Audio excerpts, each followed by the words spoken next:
nädal aega saali, kus jätkub Paul Reetsi mälestusüritus.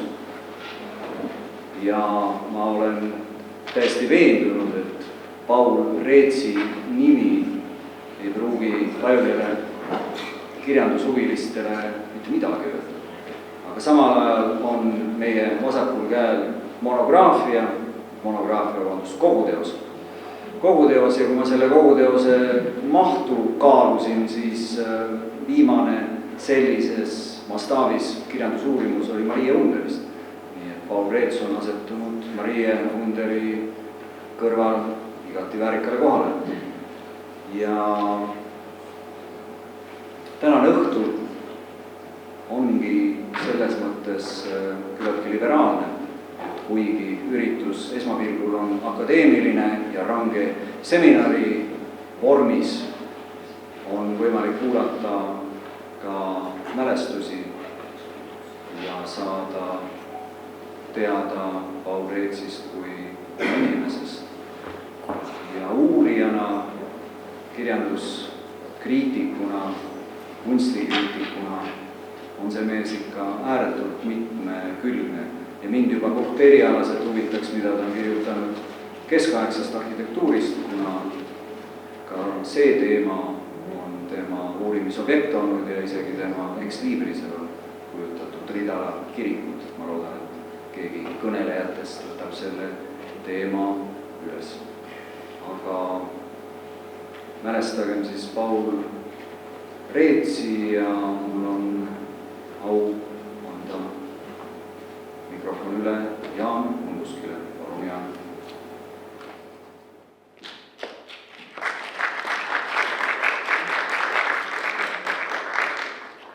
Aitäh, kirjanike liidu esimees Tiit Aleksejev. Tiit ütles õigesti, et Paul Reets on ilmselt, ma ei tea, kas on kuulda hästi, ilmselt paljudele Eestis küllaltki tundmatu isik ja ega ta siis Ameerikaski ülemäära tuntud ole. Seetõttu ma proovin niimoodi hästi lühidalt anda tema elu põhifaktid, et teil oleks see pilt silme ees. Ja seejärel räägiksin sellest raamatust. Kolmandaks siis me kuulaksime Paul Reetsiga suhelnud inimeste mälestusi ja viiendaks siis kui seltskondlik tegevus pihta hakkab, või oli see neljandaks, siis vaatame siit ka ühte filmikatkendit Paul Reetsi ennast elusalt. Paul Reetsil on siis paari päeva pärast 95. sünni aastapäev. Ta sündis 1924, 5. juulil, sündis Tallinnas, aga veetis oma lapsepõlve Nõmmel mitmes kodus. Viimasena Voolu tänav 5 korter 6 ja mitmed isikud siin saalis on elanud selles samas majas. Näiteks kirjanik Jaak Jõerüt, kes veel oma mälestusi hiljem vahendab. Tema sai näha ka veel Paul Reetsi ema. Nii Paul Reetsi ema kui ka isa surid Eestis. Isa 1955. aastal, ema 1962. Aga Paul Reets, kes Nõmme gümnaasiumis ja 1943 kevadel ta selle lõpetas ja nagu on teada, üks moment, selle aastakäigu meestel oli valida suhteliselt tol ajal väheste võimaluste vahel ja kes ei tahtnud otse sõtta minna, see pidi otsima teisi teid. Ja nii sai Paul Reetsist 1943. aastal pärast gümnaasiumi lõpetamist Eesti julgeolekupolitsei käskjad noore poisina. No see oli muidugi selline halb asutus nii-öelda, selles mõttes, et ta oli ST-le allus, SS-i siis nii-öelda luureorganisatsioon ja Eestis oli see, Eestis oli nii Saksa osakond olemas kui ka Eesti osakond, see oli siis küllatult suur. 1000 inimest vist oma kõrghetkel ja vormiliselt see allus Eesti omavalitsusele, aga tegelikult muidugi siis sakslastel, Saksa valitsusele. Paul Reets töötas siis tänu oma kooliõele, ta sai seal tööd ja 1944. aastal, kui Punaarmee septembri 22 siis Tallinnasse sisse sõitis, siis oli Paul Reets üks nendest, kes nõndanimetatud pitkapoiste koosseisus, Pitka jäi ju ise teatavasti juba kadunuks tol ajal, aga pitkapoiste koosseisus siis tulistasid või proovisid vastupanu osutada muidugi üsnagi lootusetult sisse tulevatele Nõukogude vägedele. Nendest päevadest on siin raamatus ka üks mälestuskatke. Lähtudes siis põhimõttest, et teist korda Eestit nagu püssipauguta ära ei anta. Kuid see oli lootusetu ettevõte ja edasi viis Paul Reetsi tee siis juba üle Saaremaa Saksamaale. Ja mis seal edasi sai 1944. aasta sügisel, see on suhteliselt tume, seda ta varjas isegi oma kõige lähemate eest. Aga arvatavasti, kuna ta oli siin teeninud siis sellises asutus nagu julgeolekupolitsei, siis ta jääb mulje, et ta suunati tööle ka mingitesse koonduslaagritesse, ma ei tea, mis funksioonis kirjad doktor Mäele seda tõestavad. Aga muidugi Reets ise tahtis saada sõjaväkke, tahtis sõdida Punaarmee vastu ja 1945. aasta algul ta siis saigi Saksa sõjaväe Eesti väeossa ja siis läbis sellise paljudele omaseks saanud teel. Võideldes siis Poolas ja Poola territooriumil, Tšehhoslovakkias ja nii edasi. Muuseas, Reets ise on selles, kuna ta pidas seda, ei tahtnud sellest rääkida, siis on olemas tema nii saksa kui ka ingliskeelne oma elulugu, kus sellest kõigest midagi juttu ei ole. On juttu ainult sellest, et ta töötas Raekoja platsil fotoäris siin Tallinnas ja evakueeriti koos selle fotoäriga Saksamaale. See oli siis nii-öelda selline teine elulugu hiljem. Ilmselt, et Ameerikasse pääsemisel ei tekiks tõkkeid. Kuid siis 1946. aasta algul hakkas Paul Reetsil siis see aeg, mida ta on nimetanud oma kõige intellektuaalselt kõige pakkuvamaks ja kõige kenamaks ajaks. Ta astus Bonni ülikooli, õppis seal kuni aastani 1950. Heinrich Lützeler oli tema peamine professor, väga hästi edenes ta oma seminaritöödega, sai kiita hea saksa keele eest. Kuid siiski nagu lõpudokumentideni või lõputunnistuseni diplomini ta ei jõudnud.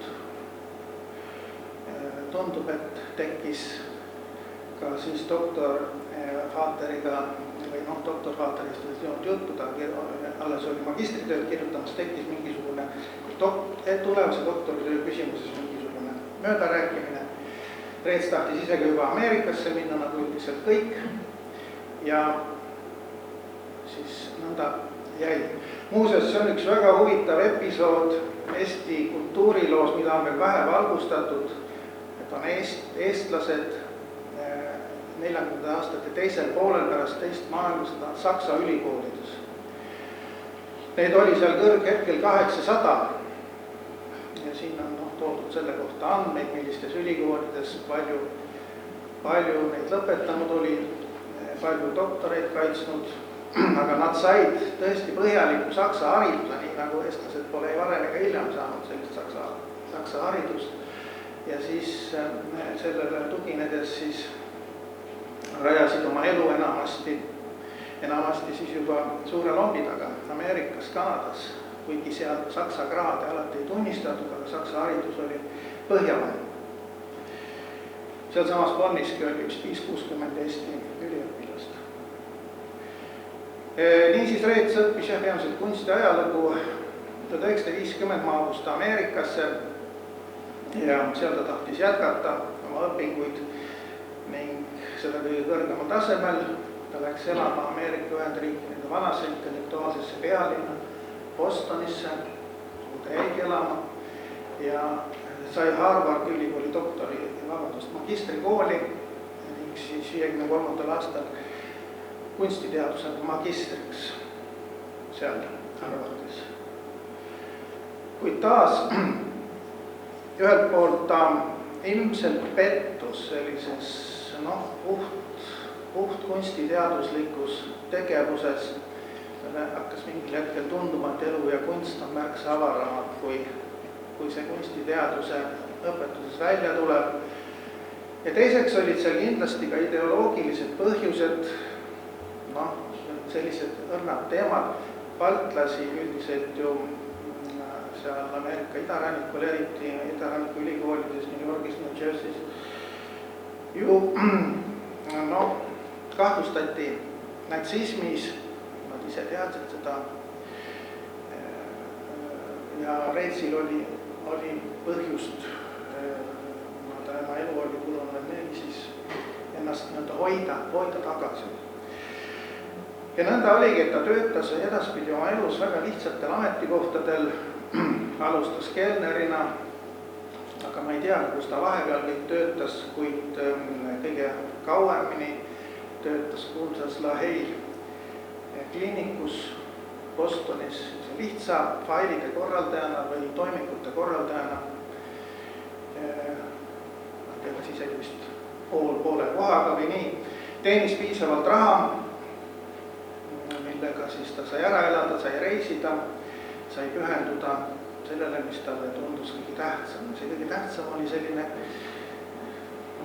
mis on kõige tähtsam tema jaoks. Talle meeldis jalutada, talle meeldis kunsti koguda, raamatuid koguda, intellektuaalselt vestelda, lihtsalt vaadata kivisid koguda, Enn Lillemetsust sellest rääkida. Talle meeldis vein, talle meeldisid lapsed, naised. Ta ei abiellunud iialgi, nagu ma kalmistul ütlesin, ta oli vist abielus Eestiga. Eesti oli ta salanaine. Nii et ta elas sellise omamoodi klassikalist boheemlaselu, aga samas erakuna, samas kui oli seltskond, siis ülimalt seltskondlikuna, nagu ma veel täna võtmesin näha. Erudiit, tuntud tark ja ninatark Ameerika eestlaste seltskonnas. Nii. Ja siis hiljem juhtuski nõnda, et aastal 2011, kui tekkisid juba terviseprobleemid ja küsimused, mis saab Paul Reetsi väärtuslikust kogust, siis meie Under ja Tuglase kirjanduskeskus tänu siis New Yorgi ja New Jersey Eesti kultuuri juhtivatele daamidele, Karle Kolbrele, Veljo Laevale, Epp Ojamaa Kuunile, aga samuti siis Epp Ojamaa venale Mart Ojamaale. Tänu neile arenesid meie ja Reetsi vahel suhted ning Reets otsustas, kuna meiegi muuseum asub Nõmmel, siis Mari Under ja Artur Ratsoni majas, kinkida oma kultuurivara tuumik meile. Samma siis lasta see viia, kus tema kunagi noorpõlves elas.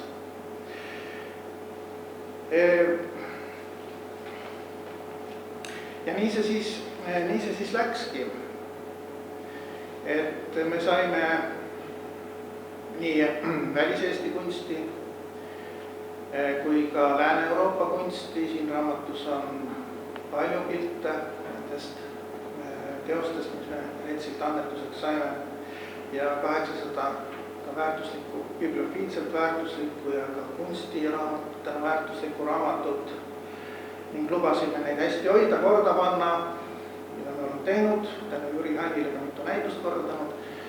Ja üks lubadus oli Reetsil ja veel, et me teeme valmis tema raamatu. Reets nimetus on nimelt Reetsi debüütteos, see Paksukene. Ta kirjutas üle 100 teksti elus, need ei ole enamasti väga pikad, mõned on ka pikemad esseed Hindreist, Tammsaarest, Liivist ja muidugi siis kunstnikest, Eduard Rügast, nendel Kõksist. Aga ta ei viitsinud tegeleda oma raamatu väljaandmisega, see on tema debüütteos. Kahjuks mitmetel põhjustel see raamatu tegemine venis. Meil siin projekti juhid vaheldused ja nii edasi. Nii et Paul Reets ise elusast peast seda raamatut näha ei saanud, aga me heitsime selle täna koostama põrmuga Eestimaa mulda. Nii et seal on ta oma raamatuga siis koos metsakalmistil. Seoses selle raamatuga ma juba nimetasingi, kõik see lugu on saanud teoks tänu sellele, et meil olid head tuttavad Ameerikas ja kõigepealt ma tahaksingi tänada Kaare Kolbret, kes on olnud Eesti kultuuri, kuidas selle organisatsiooni nimi nüüd ongi? Kultuurifondi juhataja oli vahepealsetel aastatel. Ma tahaksin Kaarele öelda aitäh, tema kui haua täna esines, aga kutsuda korraks siia ette, anda see raske raamat, kui see sind liialt ei paina. Kõik näevad ka, kes sa oled, tänu sina olid üks aktiivsemaid, kes ikkagi rääkis sellest, et Paul-Reetsi kultuuriala peaks saama meie juurde. Ja meil oli terve grupp. Ja, ma juba nimetasin teisi ka, aga siin kohal. Meil juhtus olema, et sel ajal me võisime nagu mõtelda ka, et kuhu jääb Eesti materjal, mis oli kogutud aastate jooksul ja meie siis võtsime endale ülesandeks, et me saadame Kultuurfondi kunstikogu Eestisse. Ma tahan avaldada palju tänu ka Eha Randile, mul korraga ei tulnud ta nimi meelde, sest tema oli, kellega me töötasime koos, sest meie saatsime selle materjali, otsisime materjali ja isegi Eesti saatkonnas me nõudsime need välja. Nad ütlesid, need olid hävinenud tulekahjus, aga see ei olnud nii. Ja siis nii, et Ehale palju tänu selle suure töö eest ja siis võib-olla sina kõneled ka paar sõna sellest, kuidas sa töötasid ja missugused suured edusammud sellel olid. Ja ma tahaksin samuti mainida, et ma olin 10 aastat Eesti Kultuurfondi esimees ja mul oli ka hea koosseis. Ojamaa Kuhn, keda me tunnete, tema oli Kultuurfondi aseesimees ja me kõik sobivalt tundsime, et me teeme seda tööd ja kuni me tunneme, et see töö on nüüd korralikult ära tehtud ja Eha võttis need siin Eestis vastu ja siis andis välja mitmed need kokku võetud need tööd, mis oli tehtud. Eha pani need kõik väga ilusti raamatusse ja meil oli selles ka hea meel, et midagi jääb järgi. Ma ei tea, mida ma veel võisin siin ütelda. See oli nagu viimane aeg, sest paistab, et praegu ei ole enam praegu tulnud jälle palju Eestist noori. Mina arvan, nad tulevad kõik Eestisse tagasi aja jooksul ja sellepärast ma just täna mainisin, et Leedust läks välja viimase 10 aasta jooksul mitmed tuhanded leedulased tulid Ameerikasse ja nüüd 5 aasta jooksul pooled on tagasi tulnud Leedusse. ja ma arvan, et Eestiga juhtub see sama lugu. Sellepärast, et Ameerika ei ole enam see Ameerika, mis tema oli. Ja need võimalused seal ja elutingimused ei ole mitte nii säravad, nii kättesaadavad enam. Ja üldiselt Ameerika on siiski veel väga võimas, aga ta ei paku enam oma rahvale nüüd palju. Ja praegu on ju poliitiline ja mitte väga hea periood. Ja meil paistab ka, et need Eesti organisatsioonid, neid on väga vähe järgi jäänud üldiselt. Ja need noored, kes tulevad praegu Eestisse, need ei tunne palju huvi. Üks väga hea positiivne punkt on, et nad panevad oma lapsed, toovad oma lapsed Eesti kooli. Ja see juhtub mitte ainult New Yorgis, aga see juhtub ka Californias ja igal pool, kus need noored tulevad ja noored kasvavad üles. Mina olen mitmed aastad käinud, 71. aastal või 2. aastal ma külastasin esimest korda Eestit. Lahkusime, ma olin 6-aastane, 44. aastal ja siis ma tulin siia süda värises sees, et kas ma ikka võin minna või mitte, julgen minna ja siis muidugi mu ema väga kartis, isa andis mulle, et kui sa soovid, mine.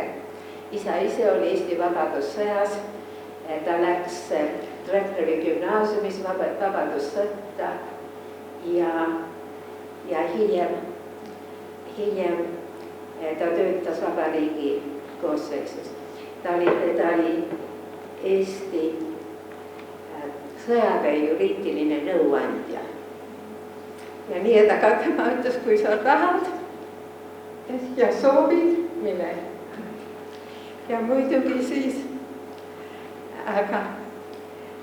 ja ma pean ütlema, et sellel aastal, kui ma tulin 71. aastal, see oli väga kurb aeg.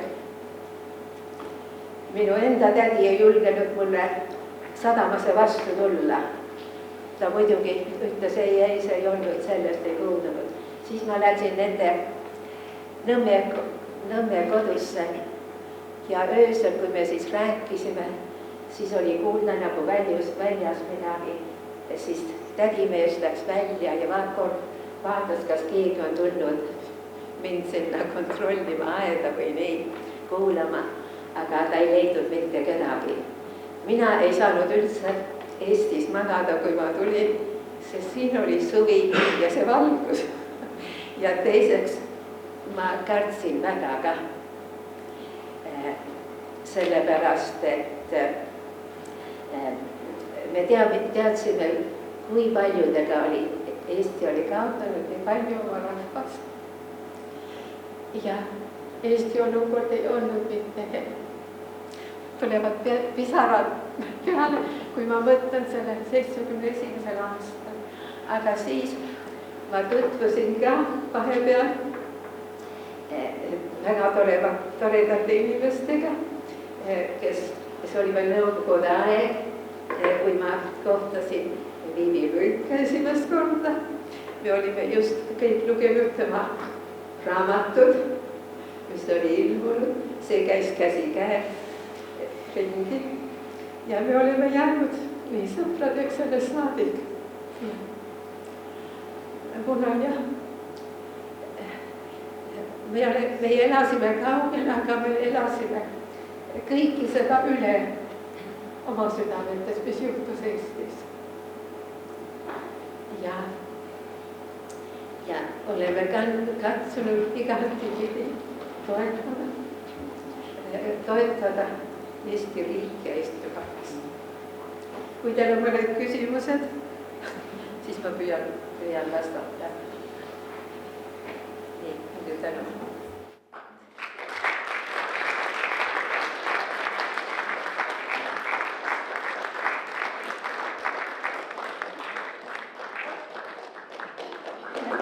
selle raamatu. Sa tegid palju tööd, palju tänu sinule. Ja need kunstitööd, mis me saatkonnas tagasi saime, need olid Kultuurfondi kogu omad, need on Paul Reetsi omad. See oli juba, me oleme saanud annetused kaks kogu.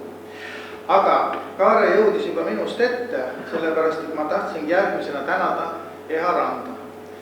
Ja Eha Rand oli siis 10 aastat meil muuseumiosakonna juhataja Nõmmel. Meie koostöö oli Ehaga väga hea. Ma olen ikka öelnud, me olime ka nagu abielus tööalased.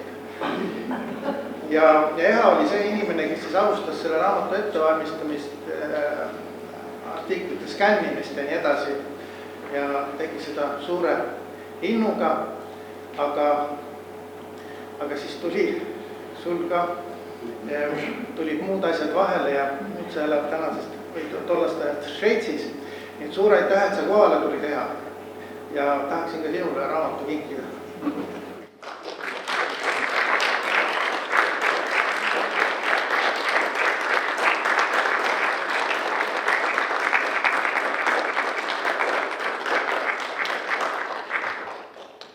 Nii, ja selle raamatul on siis mitu autorit. Aga ma alustaksin daamidest. Selle raamatu kujunduse, nime ilusa kujunduse autor on Tiiu Pirsko, kes on meie raamatuid palju kujundanud, Undri Tuglase kirjanduskeskuse raamatuid ja kellega meil on suurepärane koostöö. Ja selle raamatu keeletoimetaja on Brita Melts. Ma ütlen koos ära, et olite selles mõttes erakordsed partnerid, et ei mingit virisemist, pikaajaline töö, see raamatu viimistlusjärgus edasi-tagasi kogu aeg, jälle lugemine, jälle tegemine, jälle uued pildid jälle vahele panna. Rita luges, ma ei tea mitu korda. Kõigepealt ma tahaks Tiiule tänuga anda raamatu.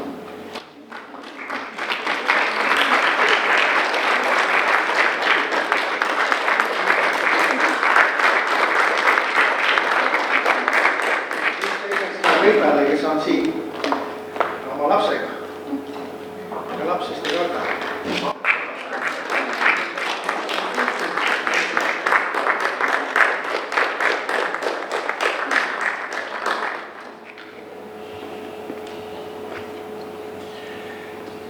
Nii ja siis mehed, selle raamatu saate tekstid on peale minu kirjutanud Jüri Hain ja Janika Kroonberg. Jüri Hain valis ka palju illustratsioone kunstiosa juurde ja Jüri Hain oli tõepoolest see mees, kellel ma vahepeal peaaegu iga päev helistasin ja mingit nõu küsisin Eesti kunsti asjusin. Jüri oli alati valmis pikalt ja põhjalikult vastu. Mõnikord ütles, et helista poole tunni pärast, ma mõtlen järele. Ja mõtles ja siis andis nõu. Ja Jüri oli ka meie Paul Reetsi kogu alaste näituste kuraator mitu korda. Nii et Jüri Hain, palun.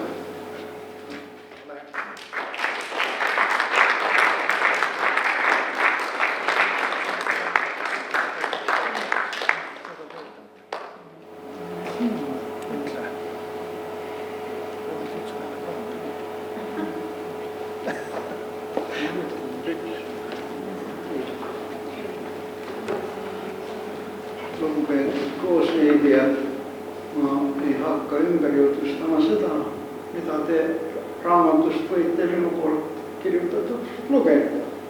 Kuid ma tahaksin öelda, et tänane päev on meie jaoks mitmeti eriline, raamat on mitmeti eriline ja teda nimetati juba kaalukaks.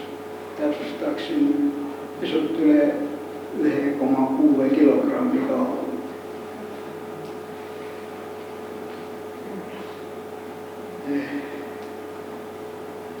Raamat on selline, mis annab meile niisuguse pildi ja avardab seda meie senist vaatenurka Paul Reetsi tegevuse suhtes.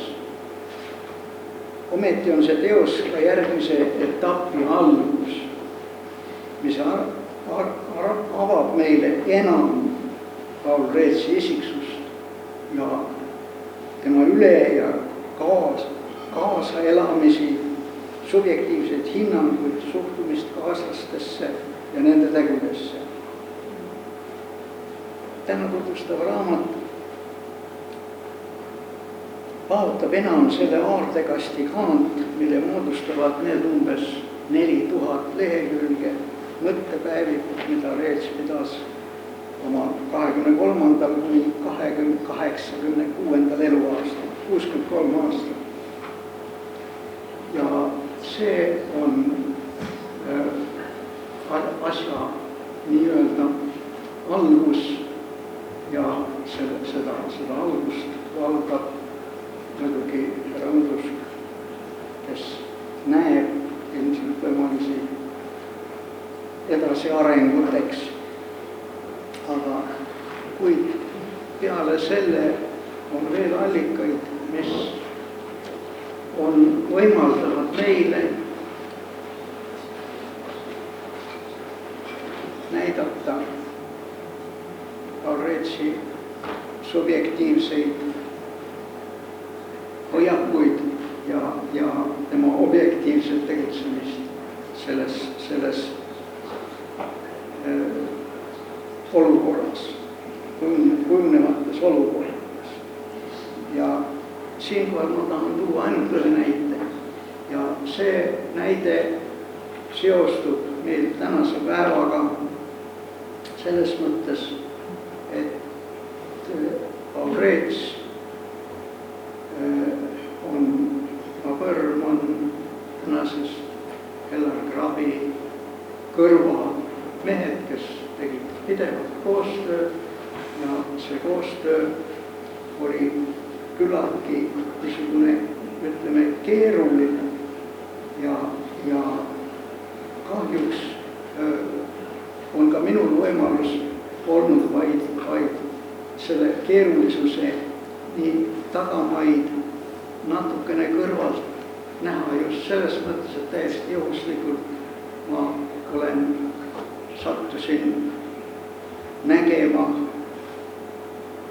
kirju, mida Paul Reets oli saatnud Ellar Grabile. Kahjuks oli see kogum ei kellegi oma ja sellepärast ka absoluutselt korrastamata. Põhiline korrastus võib-olla oli see, et need paberid olid reas pandud formaadi järgi kokku, mitte ilmtingimata mitte aastate või muude niisuguste asjade järgi. Ja toon siis niisuguse näite, mis selle varamu avades võib meile pakkuda küllaltki palju niisuguseid uudseid mõtteid veel Paul Reetsi tegevuse kohta, kuid siin kohal on niisugune asi toimus ja tähendab, ma tahan öelda, et see ei olnud õieti kirjavahetus nende kahe mehe vahel, sellest, et peaaegu kõik need kirjad, mida mina nägin, seal oli kahetsust ja noomitust selle üle, et tema Paul Reetsi kirjade saaja ei olnud talle vastanud. Ja 1967. aastal ilmus üks raamat, mida Paul Reets tähtsaks pidas ja see raamat oli Otja Jaak Kangilaski kunsti Kukeaabits, alapealkirjaga teadlase kunstist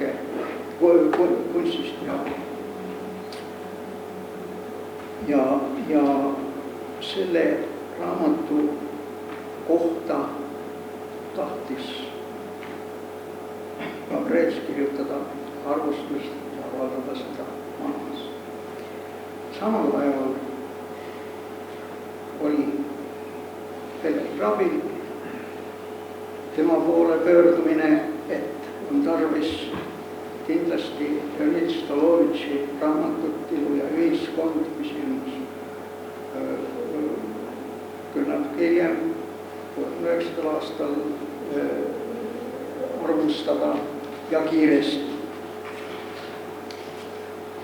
Ja 21. juulil 1970 teatab Reets, Stolovitši raamat on olemas ja lugemisel, teen sellest sulle loo ära septembris ja lõpetab sõnadega kuradi väljapressija. 27. juulil, see tähendab järgmisel teatab ta, eile kirjutasin ma esialgse versiooni kangilaskite Kuhke aabitsast. Lugu tuli hea välja, aga pole irooniline ja sarkastiline. Ning teatab, et püüab seda parandada. 25. jaanuaril 1971 teatab ta. Tänasega saadan sulle tolle lubatud kangilaskide ABC. Selles pidin leppima ainult paari tegeliku näitega. Rohkemat, veel vähem, ehk kõike esitada oleks tohutult pikemaks läinud. Lühemalt ei saanud seda arvustust teha. Avalda ja trüki siis nii, nagu see lugu on. Mitte mingit lühendamist, kärpimist, muutmist. Aga mis juhtus? Stolovitši raamat ilmus maas 1971. aastal number 38. Kangilaski raamat arvustust ei ilmunud kunagi. Taolisi asju võib leida sellest varamust veelgi, kuid mis on kõige tähtsam, et need kirjad on alles ja ikkagi jääb võimalus ka see veel, et on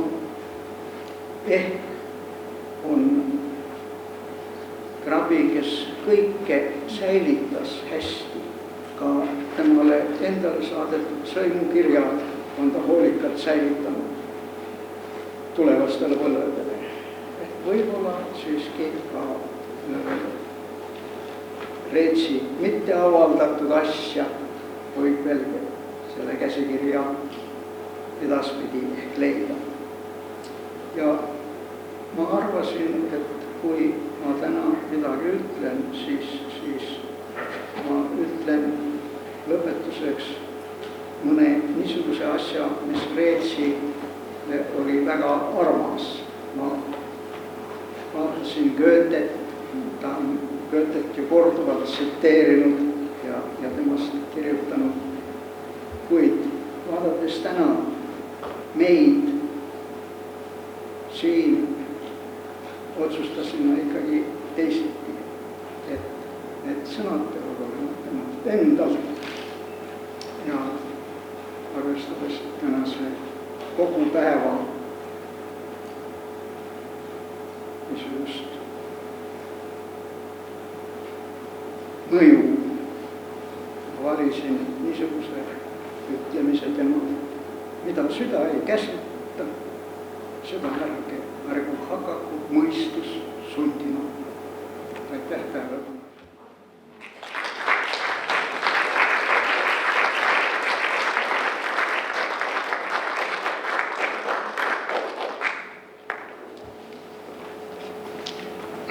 Suur aitäh, Jüri Hain.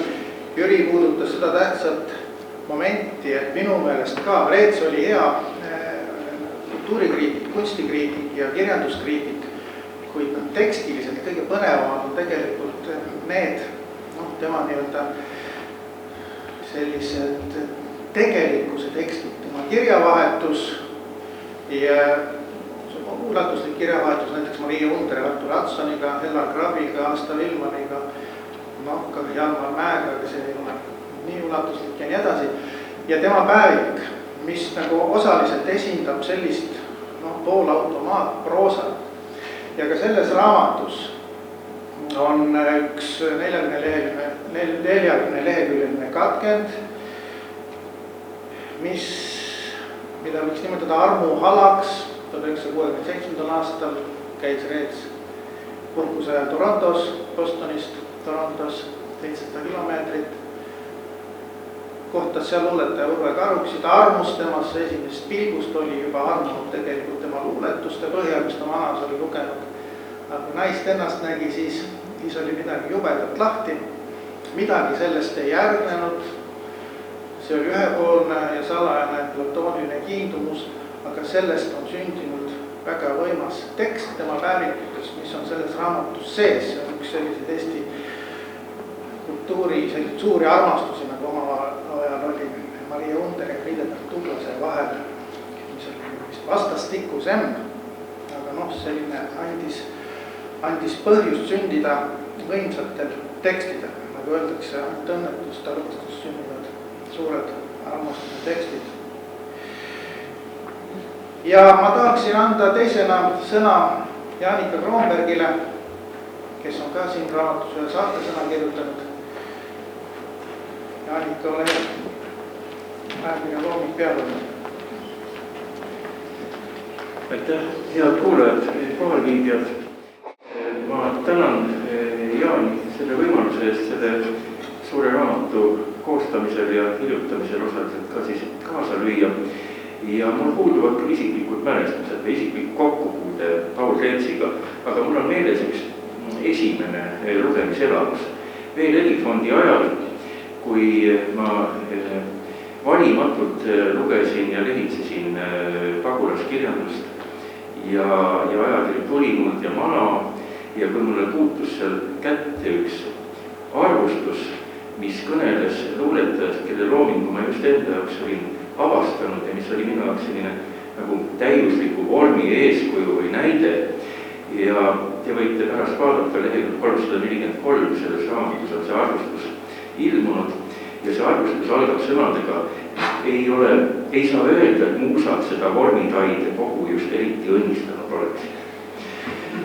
Ja kuna see arvustus oli kirjutatud tõepoolest tagantjärele, isegi sain aru, et väga maneristliku ja eelkõige vormi, aga vormi kõrgeks hindava ja tähendusi mitte niivõrd arvestava luulekogu ja luuletaja kohta, siis mulle tundub, et selles näites iseenesest negatiivses arvustuses, iroonilises arvustuses oli midagi väga tunnuslikku Paul Reetsi enda selliste esteetiliste eelistuste ja meeldiviste kohta.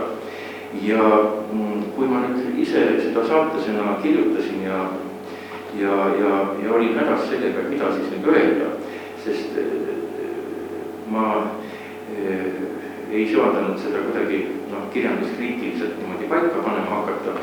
Reets tundub mulle selle jaoks liiga suveräänne, isikupärane ja ainulaadne olevat, nagu tegelikult on vähe selliseid metsikuid vaime ja mõtlejaid, siis ma jäin ikkagi nende liistude juurde, et ma otsin välja midagi arhiivist, midagi kultuuriloolisest arhiivist ja töötasin ka läbi selle, nagu Jaan ja Jüri Hainkivist, mõlemad selle Helgar Grabi, Paul Reetsi kirjad Helgar Grabile, mis nüüdseks on korrastatud, järjestatud vähemalt ja mitte formaadi järgi, sest formaat on tõesti ulatud suurest plakati formaadist kuni väikese tikudoosini ja püüa siis neid korralikult kartoteeki ajada. Ja ma mõtlesin siis sellise lihtsama vastupanu teed minnes, laenasin mõne näite seal Bernard Kangro arhiivist ja kirjadest Bernard Kangrole, mis ilmselt osutusid ka üpris kõnekaks siis Reetsi sellise enesekuvandi või enesehinnangu kohta arvajana või arvustajana. Ja kuivõrd oli väga esteetiliselt, filosoofiliselt kunstiajaloo alal ja kirjanduse alal haritud inimene ja pühendunud inimene, siis ma jätsin kirjutamata selles saatesõnas millegi, mis tundus minu jaoks nagu avantüür, eksimine kuhugi filosoofilisemale alale, aga kusagilt jäi mulle meelde võib-olla Jaan Umbuski saatesõnast või ka Reetsi materjalidest, et oli vägagi huvitunud Martin Heideggerist, luges Heideggeri filosoofiat ja mulle endale tundub, et ka Reetsi võiks siis pidada mingil moel selliseks heideggeriaaniks Eesti kirjanduskriitikas ja mitte nüüd võib-olla puhtas mõttes, aga ikkagi isikupärases loovas, loomingulises mõttes edasiarendajaks ja Eesti kirjanduse põhjal Eesti kirjanduse ja keele eneselt kõnelda laskvaks kriitikuks, et see, mis ta kirjutab, on tegelikult metakirjandus, lähtub sellest ainesest, sellest tekstist, sellest autorist või teosest enesest. Ja selles mõttes ei ole võib-olla mingi selline eksistentsialism või hermeneutika aga vist on Heidegger ka ise enese kohta kasutanud või oma meetodi kohta kasutanud sõnapaari fundamentaalne ontoloogia ja selles mõttes see Paul Reetsi need kirjanduskriitilised tööd, mis tunduvad mulle just eriti hingelähedastena, kus autor ja tema nii-öelda objekt on vägagi lähedased, kannavad just nimelt sellist kirjanduse ja eriti luule kaudu kõneleva keele tähenduste, alustähenduste otsimist ja nende välja toomist ja nendega mängimist võib-olla ka kohati, sest mängurõõmu ja sellist head keeletunnetust Reetsil igal juhul jätkub. Ja ma olen väga hea meel, nii nagu Enn Lillemets ütles Haual, et sellise kirjaga ei ole ta ühtegi raamatut kunagi varem oodanud või neid on väga vähe, mida sellise kirjaga ta on oodanud. Ja selline raamat, isikupärane raamat, Jaan Unuski tehtud, ma ei tea, või see tänane üritus lõpule hakkab juba, kas Jaan Unuskit tänatakse sellise teo eest, sest see on ikkagi tema tegu anda Paul Reetsile enesele võib-olla see idee ja viia see ka lõpul. Nii et mina tänan ühtlasi ka Jaan Unuskit selle teo eest. Aitäh!